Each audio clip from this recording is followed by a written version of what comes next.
Hello YouTube Pipers, Double O Pipe here.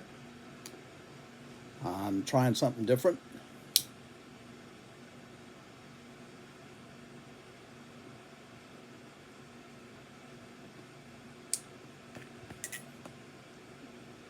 This is my Peterson, the one I've been smoking in the last few posts I've made.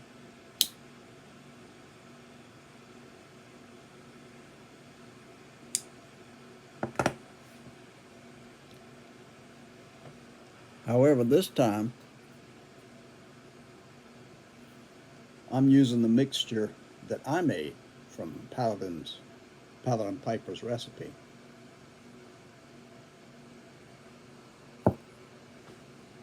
And I think it has a little bit more of the chocolate in it.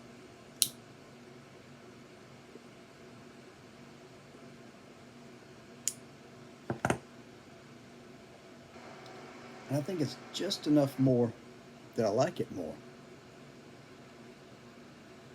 10 to 1, I'll never be able to mix it the same ratio again.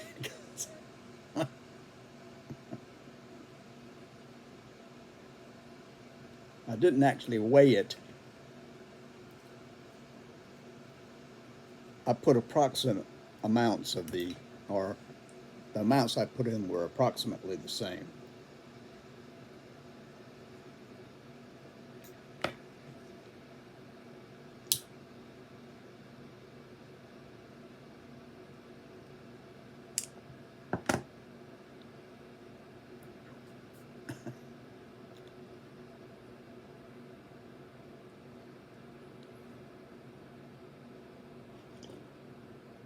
I made a pot of tea, which I'm drinking along with my pipe.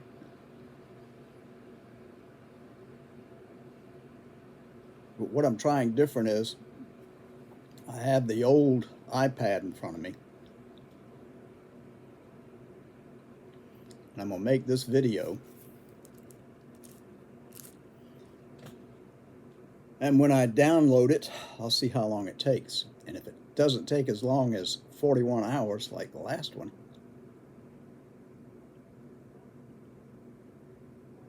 I'll know it's something to do with that new iPad, but I don't know what it is or what it could be.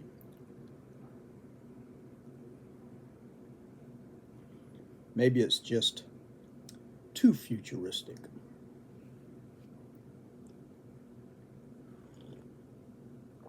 Anyway, I was typing away this morning.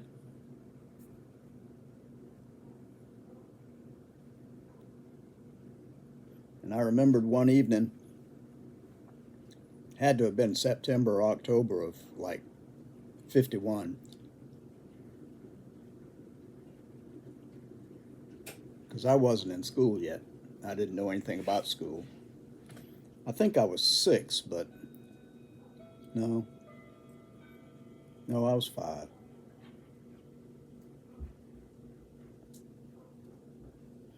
I was just a half a year older than all the students I started with. Anyway, this one cool, must have been September, October, like I said. We always kept the windows open because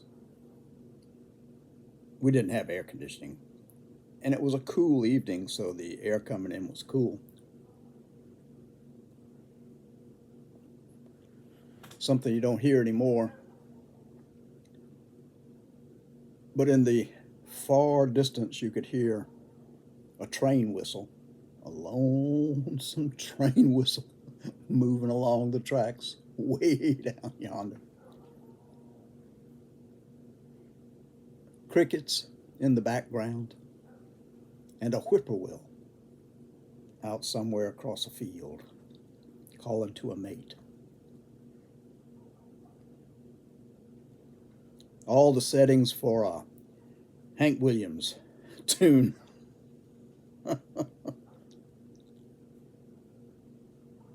Anyway, I don't know what I was doing. I was in, Granddad built the house that we lived in.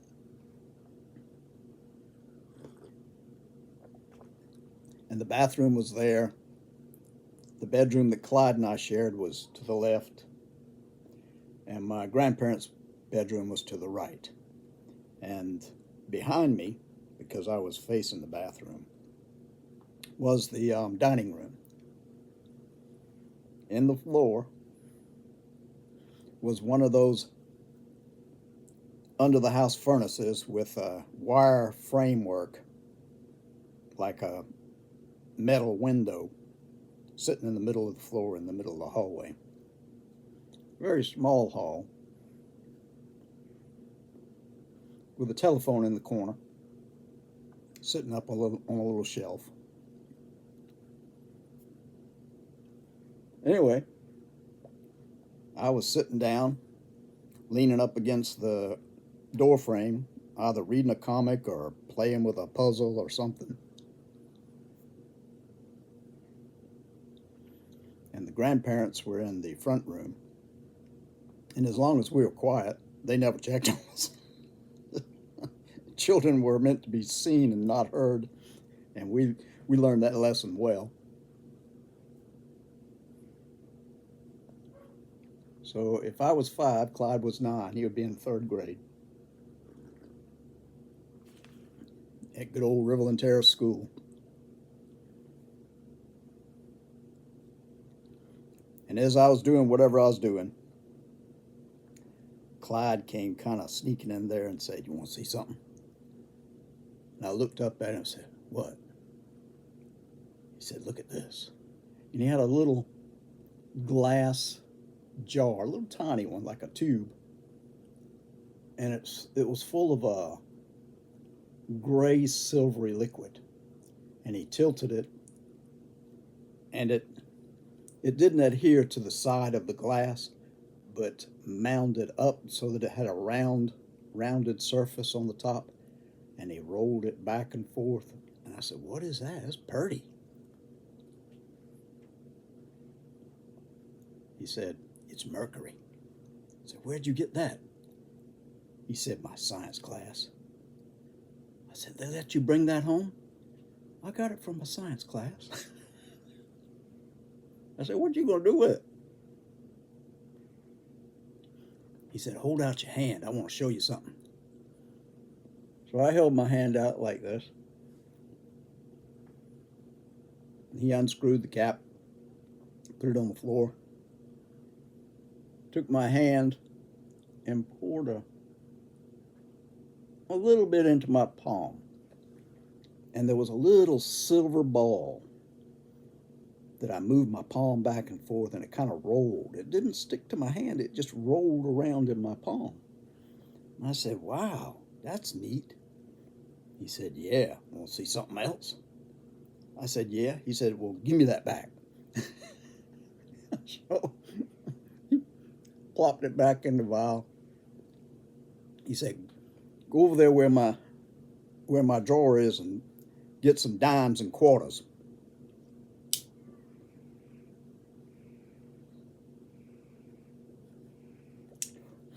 Excuse me. So I got up and ran into his room, or our room.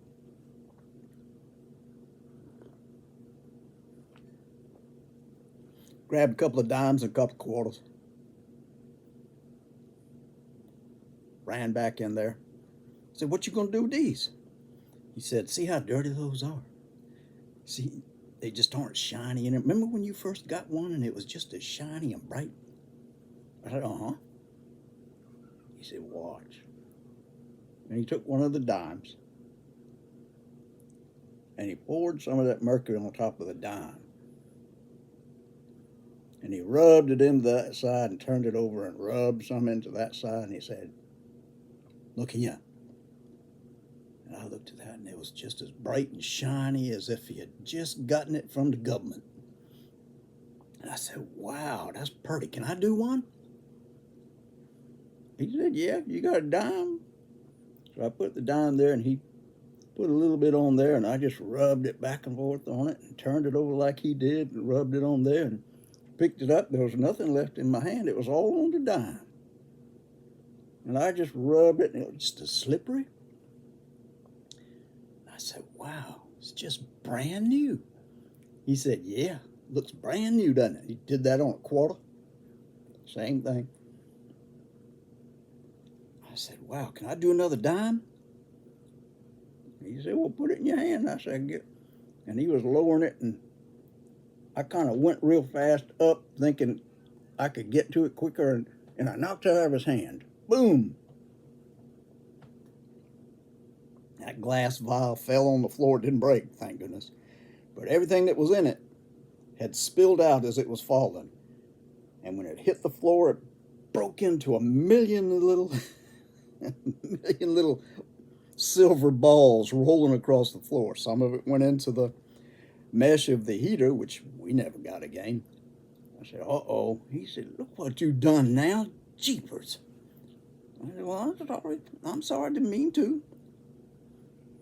He said, well, let me show you something else since it's down there. Show you another experiment they taught me in school. That's why I brought it home, because I was going to teach you. He was forever teaching me what he had learned in school. And I don't know whether that teacher I doubt seriously that teacher gave him the mercury.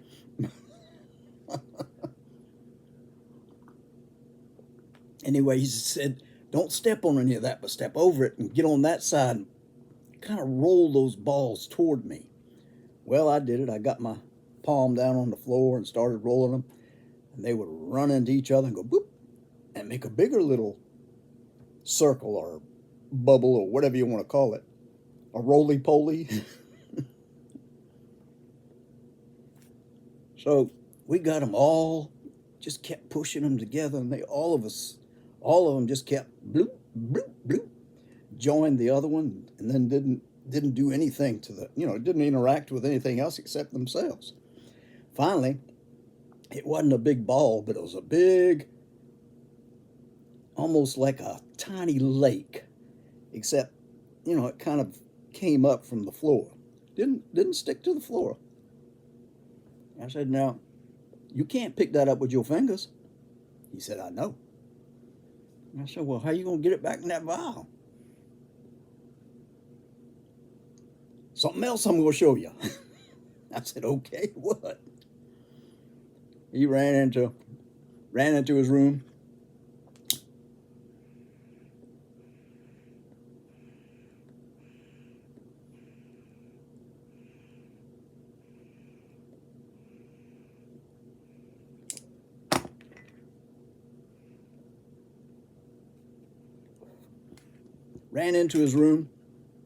Came back with a sheet of paper from his notebook.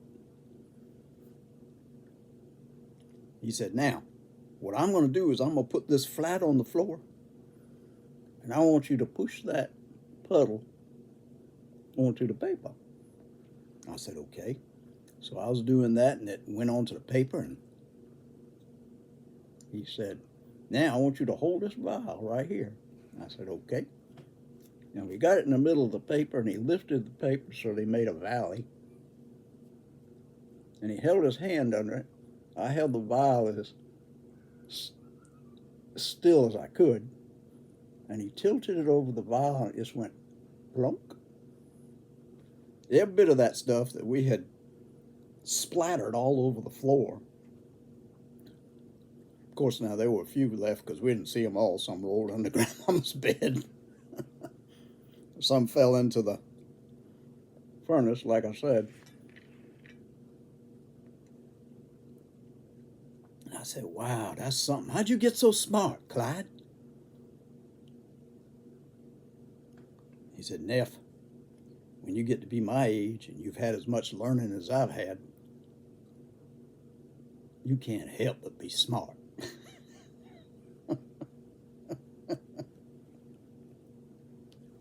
I said, I sure hope someday I'm as smart as you are. He said, you're going to have to work awful hard at it, Neff. And I did. I had to work awful hard at it. I miss that boy. I keep coming up with these things as I sit there and write in the morning. I started this one out with the song How did it start it out? I need to tell you the story about Mary Lou, the kind of a woman make a fool of you. That was one Clyde sang all the time. But on the radio in the background was the Drifters singing "There Goes My Baby." He always sang that one too. And we had a lot of Hank Williams songs on the radio at that time. Lonesome Whippoorwill is one of them that was in the background, and Poor Clyde, that was another one that was in the background. And Clyde sang all of them. Even when he was little like that, he sang well. When his voice changed, he sounded, to me, he sounded better than Elvis, but I might have been a little prejudiced. So I don't know exactly what I learned from his science class, other than you can make dimes shiny with mercury, and you could roll it back into one big bit that never interacted with anything but itself on the floor, and you could roll it back into a vial. I tell you what, these days, nobody's going to let a child play with mercury like we played with it that night. That was the only time. Clyde always brought home interesting stuff like that with his own lessons, not necessarily the lessons that the teacher would have taught. But he did do that. Every time he found something new and explored it to his own interest, he would always teach me. Anyway, well, I just wanted to, like I said, that was another thing that popped up when I was typing this morning. And it wasn't anything spectacular, but it was just a moment with my uncle. And I wanted to do it with this old iPad to make sure that it wasn't YouTube that was having a problem, but it was YouTube having a problem with however the new iPad was making these things. So anyway, I'm going to close it down now. It's Tuesday. Tomorrow's Wednesday, which means it's geezer day at the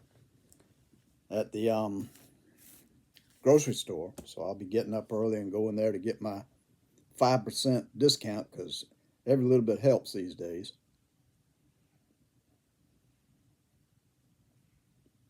I don't have any more meetings or anything this month that I have to worry about.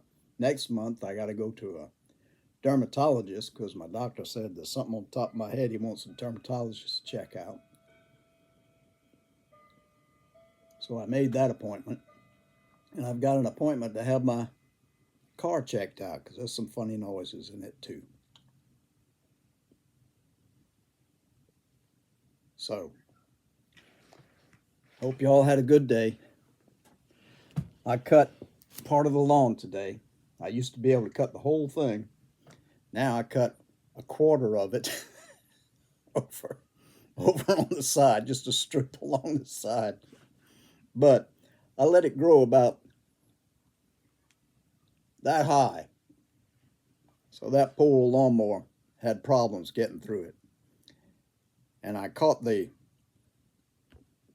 sewer trap has a metal top on it, and I caught that in the propeller, so it didn't help the lawnmower any. So I'm thinking that one's about 6 years old. I might need to go get a new one because I got a lot of lawn out there, and boy, was I worn out after that. I'm just running on here. I'm sorry. Y'all take care of yourselves. I appreciate you stopping by with me, having a pipe, listening to my Clyde story, and maybe having a beverage. I hope you'll come by again sometime. God bless you all, and till the next time, bye-bye.